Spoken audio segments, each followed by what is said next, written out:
So next topic వచ్చేసి మనకు ఇక్కడ బోట్స్ అండ్ స్ట్రీమ్స్. సో దీన్నే మనము పడవలు ప్రవాహాలు అంటాం. ప్రవాహాలు అంటారు. సో దీంట్లో క్వశ్చన్ ఏ విధంగా అడుగుతారు సార్ అంటే ఒకసారి చూడండి. సో దీంట్లో కనుక మనం చూసుకున్నట్లయితే సో ఒక పడవ యొక్క ప్రవాహ వ్యతిరేక దిశ కనుక్కోమంటాడు. ప్రవాహ వ్యతిరేక దిశను కనుక్కోమంటాడు, లేక వ్యతిరేక దిశను కనుక్కోమంటాడు. సో లేకపోతే పడవ యొక్క ప్రవాహ వేగంను కనుక్కోమంటాడు, ప్రవాహ వేగాన్ని కనుక్కోమంటాడు. సో అట్లా కాకుండా నిలకడ వేగంలో పడవ యొక్క వేగం ఎంత సార్ అంటున్నాడు. సో నిలకడ వేగం కనుక్కోమంటాడు. లేకపోతే ప్రవాహ వేగము, సో దీన్ని కూడా ప్రవాహ వేగం అంటారు. సో దీనికి వచ్చేసి ప్రవాహ దిశను కనుక్కోమంటాడు. సో ఓవరాల్గా కాన్సెప్ట్ ఏంటంటే సో ఇక్కడ మనకు ఒక పడవ ప్రవాహ వేగం ఇచ్చి ప్రవాహ దిశ ఇచ్చి ప్రవాహ వ్యతిరేక దిశ కనుక్కోమంటాడు సార్. సో అట్లా కాకుండా ప్రవాహ వ్యతిరేక దిశ ఇచ్చి ప్రవాహ నిలకడ వేగం ఇచ్చి ప్రవాహ దిశ కనుక్కోమంటాడు సార్. సో ఈ విధంగా దీంతోనే మీకు మారుస్తూ ఉంటాడు అన్నమాట టైప్స్. సో దీంట్లో కనుక మనం చూసుకున్నట్లయితే కొన్ని ఎగ్జాంపుల్స్ ద్వారా మనము ఈ ప్రాబ్లమ్స్ ఏ విధంగా ఫేస్ చేయాలో ఇప్పుడు చూడండి. సో ఒక ఎగ్జాంపుల్ రాసుకోండి సార్ బోట్స్ అండ్ స్ట్రీమ్స్లో. సో ఫస్ట్ ఎగ్జాంపుల్ చూసుకున్నట్లయితే ఒక పడవ యొక్క వేగము, సో ఒక పడవ యొక్క వేగము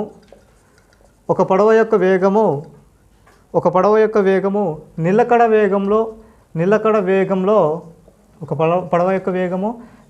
వేగంలో 13 kmph. ఎంత సార్?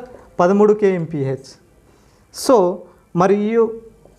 మరియు ప్రవాహ వేగం ఎంత సార్ అంటే 1.5 kmph. అయినా ప్రవాహ వ్యతిరేక దిశలో మరియు ప్రవాహ దిశల్లో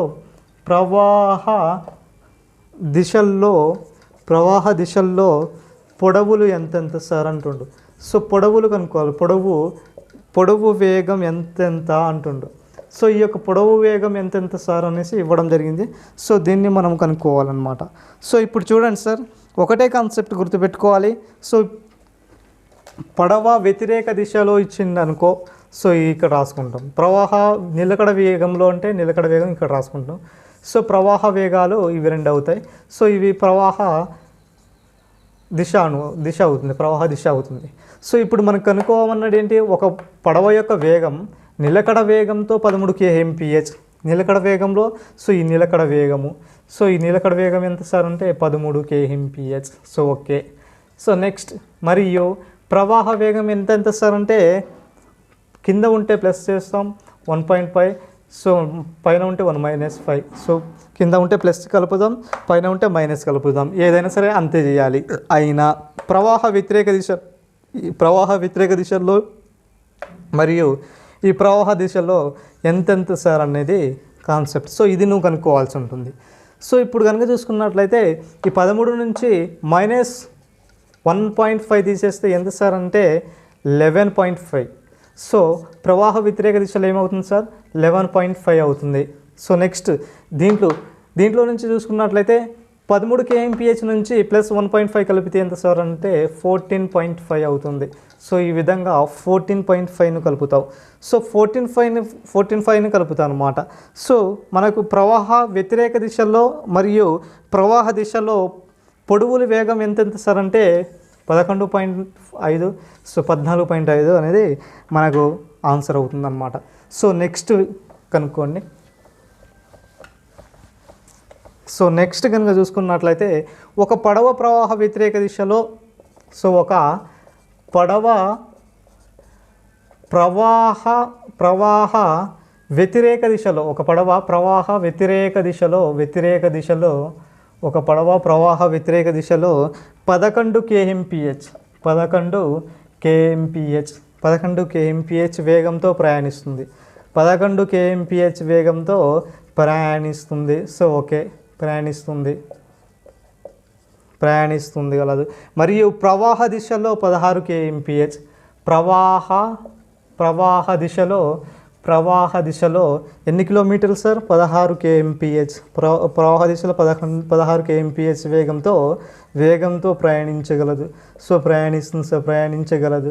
సో అయితే అయినా నిలకడ నీటిలో దాని వేగము మరియు ప్రవాహ వేగం ఎంత సార్ అంటుండు. సో నిలకడ నీటిలో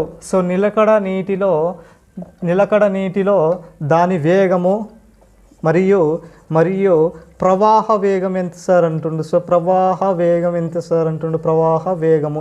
సో ఇప్పుడు కనుక్కో, ఇప్పుడే చెప్పాను కాన్సెప్ట్. సో ఒక పడవ యొక్క ప్రవాహ వ్యతిరేక దిశలో ఎంత సార్? 11. ఓకేనా, 11 kmph. సో నెక్స్ట్ చూడు, ప్రవాహ వ్యతిరేక దిశలో ఎంత sir? 16 kmph. So 16 kmph. So అయితే మనకి ఏమంటుండో, నిలకడ నీటిలో దాని మరియు ప్రవాహ వేగాలు, ఈ నిలకడ నీటిలో వేగాలు కనుక్కోవాలి, ఈ ప్రవాహ వేగాలు కనుక్కుంటే మనకు వచ్చేదే ఆన్సర్ అవుతుంది సార్. సో ఇప్పుడు కనుక మనం చూసుకున్నట్లయితే ఇక్కడ 16 kmph ఉంది, ఇక్కడ 11 kmph ఉంది. సో ఇది ఇటు నుంచి తీసేసినా కూడా ఇంతే అవ్వాలి, సో ఇటు నుంచి తీసేసినా కూడా ఇంతే అవ్వాలి ఆ వాల్యూస్. సో ఏది ఇటు నుంచి తీసేస్తే అంతే 11 kmph అవుతుంది, ఏ వాల్యూని ఇంతే కలిపితే ఈ 16 kmph అవుతుందో ఆ వాల్యూ మధ్యవర్తిత వాల్యూ అవ్వాలి. సో ఫర్ ఎగ్జాంపుల్ 13.5 పెట్టండి సార్. 13.5ని సో ఇక్కడ మనకు పడవ ప్రవాహ వేగము -2.5 తీసేయి, 13 పాయింట్ నుంచి -2.5 తీసేస్తే ఎంత సార్? 11 kmph. సో అదేవిధంగా ఇక్కడ +2.5ను కలుపు. సో +2.5ను కలిపితే ఎంత అవుతుంది సార్? 16 kmph అవుతుంది. అంటే ఈ రెండు వాల్యూస్ ఈక్వల్ కావాలి. సో ఆ వాల్యూస్ నుంచి తీసివేయాలి. సో నెక్స్ట్ ఈ వాల్యూస్ నుంచి తీసేసినా కూడా ఆ మిడిల్ వచ్చే వాల్యూ కూడా ఉండాలి. సో ఇప్పుడు మనకు కాన్సెప్ట్ ఏంటి సార్ అంటే, ఈ రెండు వాల్యూస్ ఇచ్చిండు. సో ఇవి రెండు వాల్యూస్ ప్లస్ ఈ 3 వాల్యూస్ కనుక్కోమంటుంది. సో ఈ విధంగా కనుక్కోవాలి సార్. అంటే ఇప్పుడు ఏమవుతుంది సార్ అనేది ఆన్సర్ ఏమవుతుంది సార్? నిలకడ వేగం అయితే 13.5 అంటావు. సో ప్రవాహ వేగం అంటే ఎంత అంటావు సార్ అంటే 2.5 అంటావు. సో ఈ విధంగా కనుక్కోవాల్సి ఉంటుంది. సో నెక్స్ట్ ఎగ్జాంపుల్ చూడండి sir. Next example so most important sir, పడవలు ప్రవాహాలు. సో ఇది నెక్స్ట్ రైళ్ళు. So next time and work and time and distance.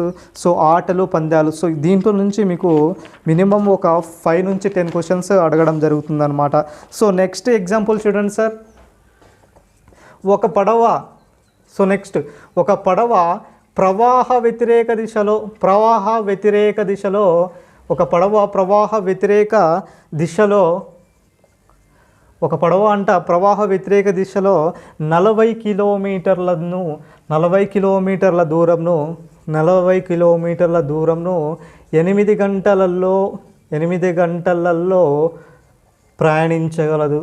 So 8 గంటల్లో ప్రయాణించగలదు. సో నెక్స్ట్ చూడు, 8 గంటల్లో ప్రయాణించగలదు. మరియు ప్రవాహ వేగం దిశలో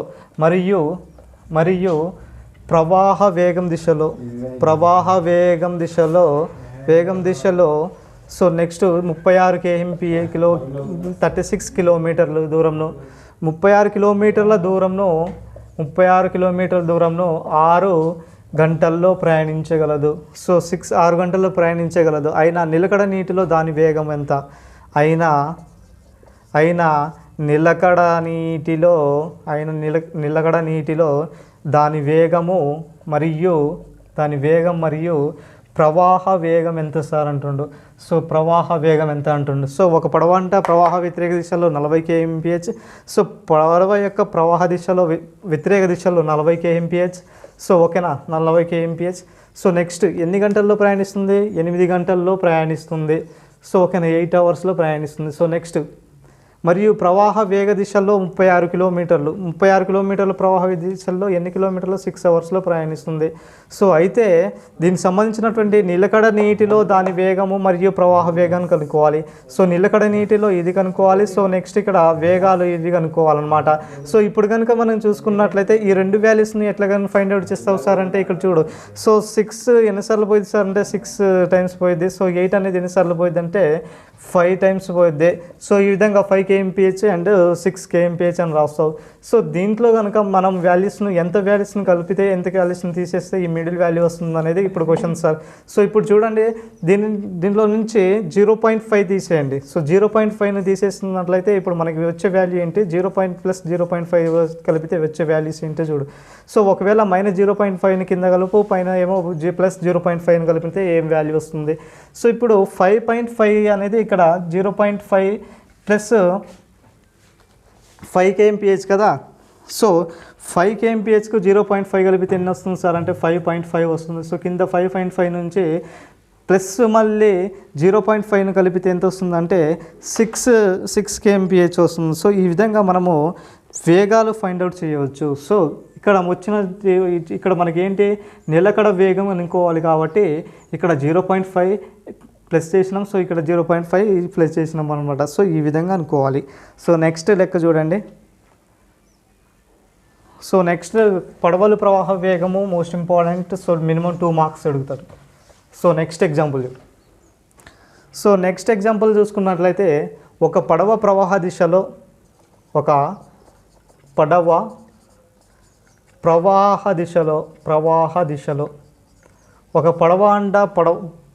దిశలో 28 కిలోమీటర్లు. సో 28 కిలోమీటర్ల దూరంను మరియు 28 కిలోమీటర్ల దూరంను మరియు ప్రవాహ వ్యతిరేక దిశలో. సో నెక్స్ట్ ప్రవాహ వ్యతిరేక దిశలో 16 కిలోమీటర్ల దూరంను 5 గంటలలో. సో 5 గంటల చొప్పున ప్రయాణించగలదు. సో 5 గంటల చొప్పున ప్రయాణించగలదు. అయినా ప్రవాహ వేగం ఎంత సార్ అంటుండు. అయినా ప్రవాహ వేగం కనుక్కోవాలి. సో ఇప్పుడు కాన్సెప్ట్ ఒకటి గుర్తుపెట్టుకో. ఒక పడవ ప్రవాహ దిశలో ఎంత 28 కిలోమీటర్స్ కదా దూరంను, మరియు ప్రవాహ వ్యతిరేక దిశల్లో 16 కిలోమీటర్ల దూరంను 5 గంటల చొప్పున ప్రవహిస్తుంది. సో 28/5 చేస్తాం. సో నెక్స్ట్ 16/5 చేస్తాం. సో దీంట్లో కనుక కొట్టేసినట్లయితే ఎంత వస్తుంది సార్, ఇక్కడ 3.2 వస్తుంది. సో నెక్స్ట్ ప్రవాహ దిశలో అంటుంది కాబట్టి ఇక్కడ ఏమొస్తుంది సార్ అంటే కొట్టేస్తే 5.6 వస్తుంది. సో సారీ 5×5 కదా. సో ఇక్కడ 5.6 వస్తుంది. సో నెక్స్ట్ ఇక్కడ ఏమవుతుంది సార్ అంటే 3.2 అవుతుంది. సో నెక్స్ట్ ఇక్కడ ప్రవాహ దిశలో కాదు కదా, ప్రవాహ దిశలో అంటే ఏం తీసుకుంటావు, ప్రవాహ దిశలో అంటే 28/5 చేస్తావు, ఇదే కదా ప్రవాహ దిశలో. సో 28/5 నథింగ్ బట్ కొట్టేస్తే ఎంత అవుతుంది సార్ 5.6 అవుతుంది. సో నెక్స్ట్ ఇక్కడ ప్రవాహ వ్యతిరేక దిశలో ఉన్నప్పుడు 3.2 అవుతుంది. సో ఈ 6ను బై చేస్తే. సో ఇప్పుడు చూడు, ఈ రెండు వేగాలను ఎంత కలిపితే నీకు ప్రయాణించే యొక్క పడవ యొక్క నిలకడ వేగం వస్తుంది, ప్రవాహ వేగం అవుతుందంటే ఇక్కడ చూడు 1.2ను ప్లస్ చేయి. సో మనం -1.2ను తీసివేసినట్లయితే మనకు వచ్చేది నిలకడ వేగము. సో నిలకడ వేగం ఏమవుతుంది సార్ అంటే ఇక్కడ 4.4 అవుతుంది.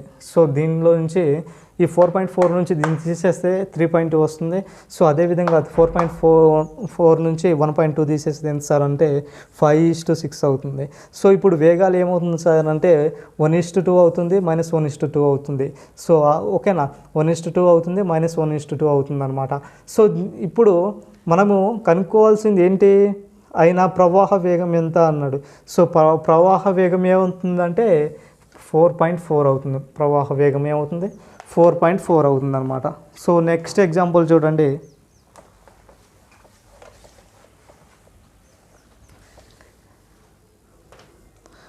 సో నెక్స్ట్ ఎగ్జాంపుల్ కనుక మనం చూసుకున్నట్లయితే ఒక పడవ ప్రవాహ వ్యతిరేక దిశలో ఒక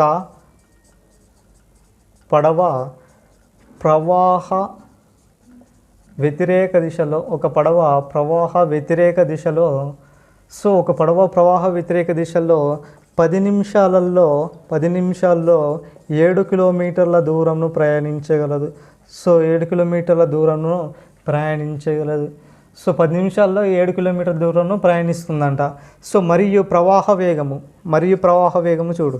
సో మరియు ప్రవాహ వేగము త్రీ కేఎంపిహెచ్ అనుకోండి. సో ప్రవాహ వేగం అవుతుంది సార్ అంటే 3 కేఎంపిహెచ్. అయినా నిలకడ నీటిలో దాని వేగం ఎంత సార్ అంటుండో. నిలకడ నీటిలో దాని వేగం ఎంత సార్ అంటుండు. సో నిలకడ నీటిలో దాని వేగం కనుక్కోవాలి. ఒక పడవ అంటే ప్రవాహ వ్యతిరేక దిశలో 10 నిమిషాల్లో ఎన్ని కిలోమీటర్లు? 7 కిలోమీటర్ల దూరంలో ప్రయాణించగలదు. సో మరియు ప్రవాహ వేగంలో ఎన్ని కిలోమీటర్ సార్? 3 కేఎంపిహెచ్. అయినా నిలకడ నీటిలో దాని వేగం ఎంత సార్ అంటుండు.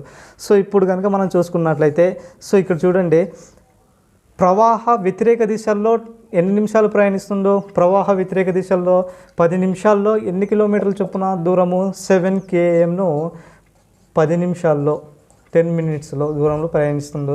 సో నెక్స్ట్ దీంట్లో కనుక మనం చూసుకున్నట్లయితే 10 మినిట్స్ అనేది 7 కిలోమీటర్ ప్రయాణిస్తుంది కదా. సో ఓకేనా, ప్రయాణిస్తుండు.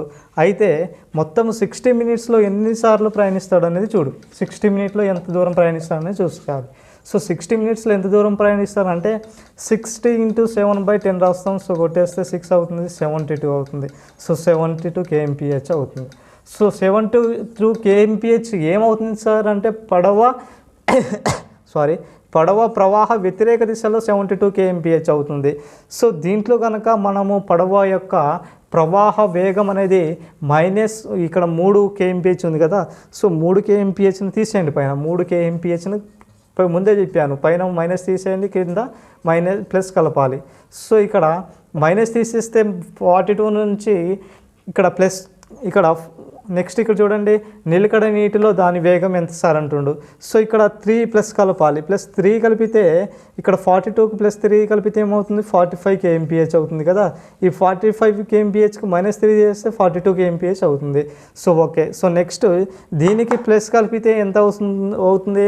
48 కేఎంపిహెచ్ అవుతుంది. సో మనకి ఆన్సర్ ఏమవుతుంది సార్ అంటే ఇక్కడ నిలకడ నీటిలో దాని వేగం కాబట్టి నిలకడ నీటిలో దాని వేగం ఉంది 45 కేఎంపిహెచ్ ఉంది. సో ఈ విధంగా నువ్వు పడవలు ప్రవాహాలు అనే కాన్సెప్ట్ను చేయాలి. సో నెక్స్ట్ ఎగ్జాంపుల్ చూడండి.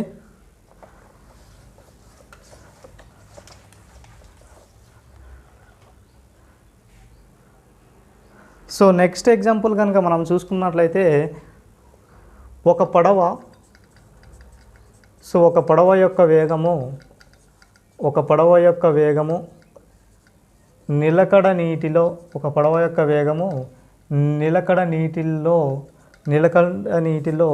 4 కేఎంపిహెచ్ మరియు ప్రవాహ వేగము 2 కేఎంపిహెచ్. ప్రవాహ వేగం ఎంత సార్? 2 కేఎంపిహెచ్ ఒక ప్రదేశంకు ప్రవాహ వ్యతిరేక దిశల్లో, సో ఒక ప్రదేశానికి ప్రవాహ వ్యతిరేక దిశల్లో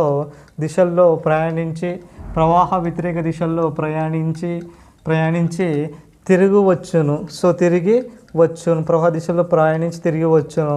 మొత్తం ప్రయాణపు సగటు వేగం ఎంత సార్ అంటుండో. సో మొత్తం ప్రయాణపు సగటు వేగం ఎంత సార్ అంటుండో. సగటు వేగాన్ని ఫైండ్ అవుట్ చేయాలి. సో ఇప్పుడు చూడండి సార్, ఇప్పుడు ఒక పడవ యొక్క వేగం నిలకడ నీటిలో 4 కేఎంపిహెచ్. సో పడవ యొక్క వేగం ఏమవుతుంది? నిలకడ నీటిలో 4 కేఎంపిహెచ్ కదా. సో నిలకడ నీటిలో 4 కేఎంపిహెచ్. నిలకడ నీటిలో అంటే ఇది నిలకడ నీటిలో 4 కేఎంపిహెచ్. ఓకే.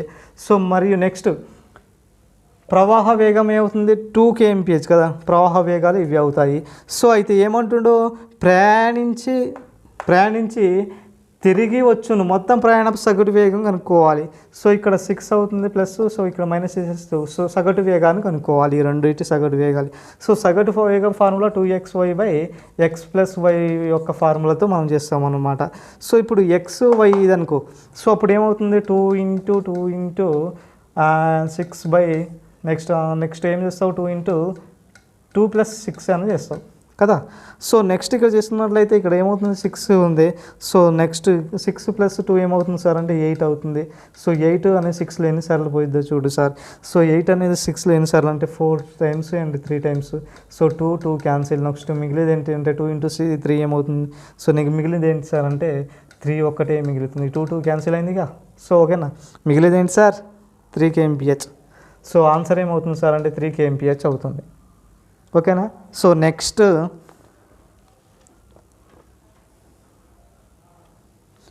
లెక్క చూడండి సార్, పడవలు ప్రవాహ వేగంలో నెక్స్ట్ లెక్క సార్, లాస్ట్ ఇంపార్టెంట్ లెక్క. సో ఇవి లాస్ట్ లెక్క సార్. దీంతో మనకు పడవలు ప్రవాహాలు అనే కాన్సెప్ట్ మొత్తము చెప్పుకున్నట్టు ఉంటుందన్నమాట. సో ఇది నేను ఇంపార్టెన్స్ మోడల్ ఏదైతే ఉన్నాయో దాని మీదే ఫోకస్ పెడుతున్నాను. సో నెక్స్ట్ ఒక చూడు, ఒక పడవ యొక్క వేగం ఒక పడవ యొక్క వేగము నిలకడ నీటిలో 10 kmph. నిలకడ నీటిలో ఎంత సార్? 10 kmph. మరియు ప్రవాహ వేగము 6 kmph. ప్రవాహ వేగం ఎంత సార్? 6 kmph. అయినా ప్రవాహ